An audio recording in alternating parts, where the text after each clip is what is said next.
We provide you the platform to turn your dreams into reality. Give wings to your aspirations with KR Mangalam University.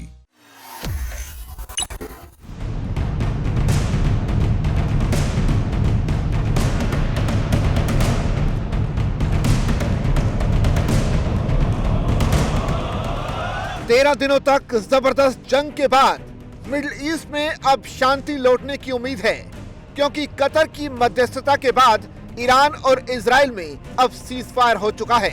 शांति की उम्मीद में कई देशों ने अपना एयर स्पेस भी खोल दिया है। ईरान और इजराइल 13 दिनों तक चले इस संघर्ष पर फायदे और नुकसान का आकलन कर रहे हैं और सीजफायर पर अपने अपने उद्देश्यों के पूरा होने का दावा भी कर रहे हैं। लेकिन एक दावा अमेरिका में भी हुआ है, जिसने राष्ट्रपति डोनाल्ड ट्रंप और ट्रंप प्रशासन दोनों की नींद उड़ा दी है। आगे आपको अमेरिका की खुफिया एजेंसी की रिपोर्ट में किया गया दावा भी बताएंगे, लेकिन उससे पहले ये जान लीजिए कि सीज फायर के होने से भारत, चीन समेत दुनिया के कई देशों ने कैसे राहत की सांस ली है। इस सीज फायर से ये देश खुश इसलिए हैं क्योंकि संघर्ष के कारण भारत समेत कई देशों में पेट्रोल और डीजल महंगा होने का खतरा बढ़ गया था। लेकिन अब मिडिल ईस्ट के हालात शांत हैं। ईरान और इजराइल के बीच युद्ध के दौरान अमेरिका की एंट्री भी हुई थी।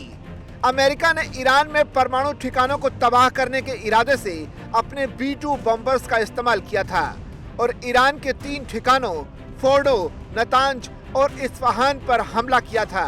बाद में अमेरिका की तरफ से इसकी सैटेलाइट इमेज भी जारी की गई और ट्रंप ने यूएस एयरफोर्स की खूब तारीफ की थी और सभी लक्ष्यों के पूरा होने की बात कही थी।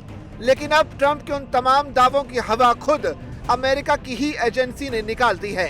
दरअसल अमेरिका की खुफिया एजेंसी की रिपोर्ट में दावा किया गया है कि ईरान पर अमेरिका की तरफ से किए गए हमलों का खास असर नहीं पड़ा। हाल ही में सामने आई एक अमेरिकी रिपोर्ट में ऐसा दावा किया जा रहा है। हालांकि व्हाइट हाउस ने इस आकलन को खारिज कर दिया। दरअसल राष्ट्रपति डोनाल्ड ट्रंप ने दावा किया था कि यूएस के हमले में ईरान के परमाणु कार्यक्रम पूरी तरह से खत्म हो गए। अमेरिका की खुफिया एजेंसी की शुरुआती रिपोर्ट में कहा गया कि हमले में ईरान के परमाणु ठिकाने तबाह नहीं हुए हैं। इसमें कहा गया है कि संभावनाएं हैं कि कार्यक्रम कुछ महीने जरूर पिछड़ सकता है। CNN ने पहले ही इस डिफेंस इंटेलिजेंस आकलन रिपोर्ट की जानकारी दी थी।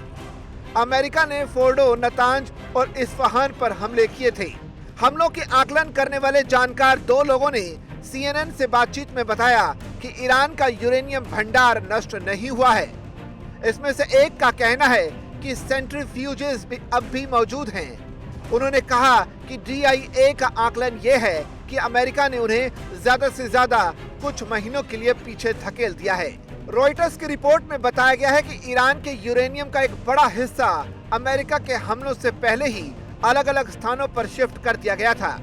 सच सामने आया तो अमेरिका के व्हाइट हाउस ने इस आकलन रिपोर्ट को ही सिरे से खारिज कर दिया। व्हाइट हाउस की तरफ से जारी एक बयान में कहा गया कि इस कथित आकलन का लीक किया जाना स्पष्ट रूप से राष्ट्रपति ट्रंप का अपमान करने और उन बहादुर पायलटों को बदनाम करने का स्पष्ट रूप से प्रयास है, जिन्होंने ईरान के परमाणु कार्यक्रम को तबाह करने के मिशन को बखूबी अंजाम दिया। आगे कहा गया है कि सभी जानते हैं कि जब आप निशाने पर 30,000 पाउंड बम गिराते हैं तो क्या होता है।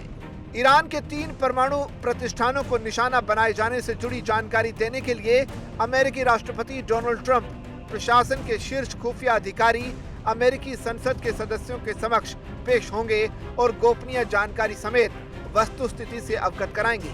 ट्रंप प्रशासन के खुफिया अधिकारी कतर में अमेरिकी सैन्य ठिकानों को ईरान द्वारा निशाना बनाए जाने के एक दिन बाद कांग्रेस सदस्यों के सवालों का सामना करेंगे। जाहिर है कतर पर किए गए अमेरिकी हमलों का दूध का दूध और पानी का पानी साफ हो जाएगा। क्या वाकई में अमेरिका अपने ऑब्जेक्टिव्स को पूरा करने में कामयाब रहा?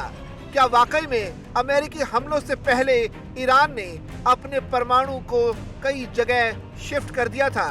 क्या वाकई में ईरान अब भी परमाणु हथियार बनाने की कोशिश में जुटा है?